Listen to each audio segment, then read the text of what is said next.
This is Word Unit D, the Visual Workshop.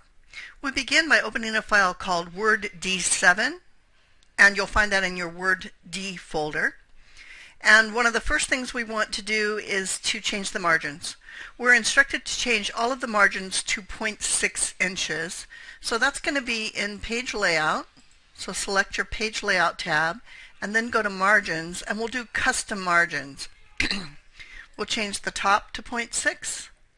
The left to 0.6, the right and the bottom to 0.6. Click OK, and we'll see how that affects the margins. The next thing I want to do, I'll just start at the top. We want to turn this into kind of a soft green.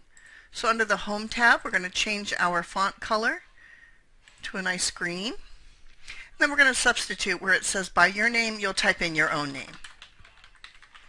Now, because we're going to put this into two columns, we have to do a section break.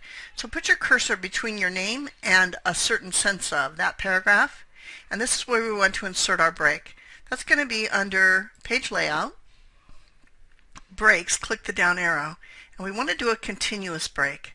Now, we don't really see anything, but what that did was allowed the top portion here to remain as one column, and then we're going to insert multiple columns for here down. So again, under Page Layout Columns, go to 2, and you can see that that instantly changed the layout into 2 columns. I'm going to go ahead and delete that extra return that I put in. Next thing I want to do is I want to go and take all of the headings, and I want to turn those green. And again, we can use our F4 key to repeat the last format.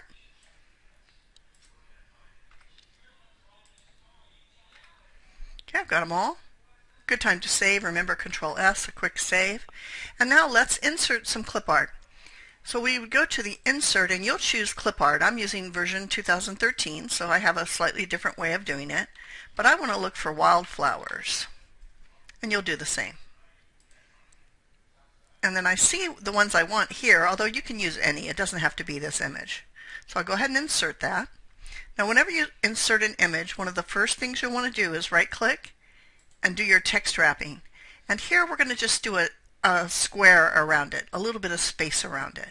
Now it's a floating graphic, and I can position it in the middle. I'm just going to kind of eyeball it here and get it even with my first line and in the middle.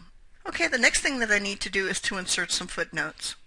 So I'm going to go to my first footnote area, which is going to be right after the word perennials in this plant perennials paragraph. And so I'll go to my References tab and insert a footnote. That gives me a place here where I can type in my footnote information. Okay, so we've typed that in. And now we'll go to the next footnote location, which is up on the right-hand column after the word resistant in the first paragraph. So again, I'm going to insert a footnote. That gives me a line and then a place to place that material. And then we'll go to our third position, which is right here in this bulleted area after the word moisture.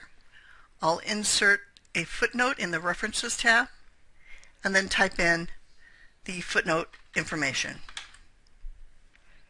Okay, I've got that typed in. And then it's always a good idea to run a spell check before you print your document. So let's go to Review. And I like to put my cursor at the top, so I start from the top. It's complete. Doesn't look like there's any problems. Looks like everything matches. And so I'm going to save my file. We'll do a file Save As. And we're going to save it back in the Word Unit D, and we're going to call it Word WDD Gardener's Corner. And click Save. And that's the end of the video.